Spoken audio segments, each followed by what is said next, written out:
আসসালামু আলাইকুম রহমতুল্লাহি ওবারাকাতুহ। আমার যত প্রবাসী ভাইরা এমনকি বাংলাদেশে যারা আছেন তাদেরকে সবাই সালাম জানাইলাম। আশা করি আপনারা আমার কথাগুলা শুনবেন। আমরা প্রবাসীরা কষ্ট করিয়া, এমনকি যতই কষ্ট করি, রাত্রে যখন আইসা মনে করেন লাইভে আসি, নাইলে মনে করেন ফেসবুকে আসি, আমরা আইসা সবাই কষ্টটা দূর করতে।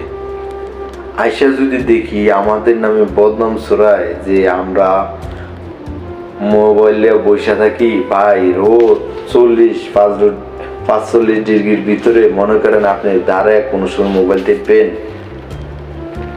আর আপনি মনে করেন যে এই রোদের ভিতরে আপনি কত মোবাইল টিপতে পারবেন? দয়া করিয়া আপনি করতেন, আমরা এটা আশা করিনি। আমরা আশা আছে যে আমাদের জন্য আপনারা সাপোর্ট করবেন, এটি আমাদের কাছে।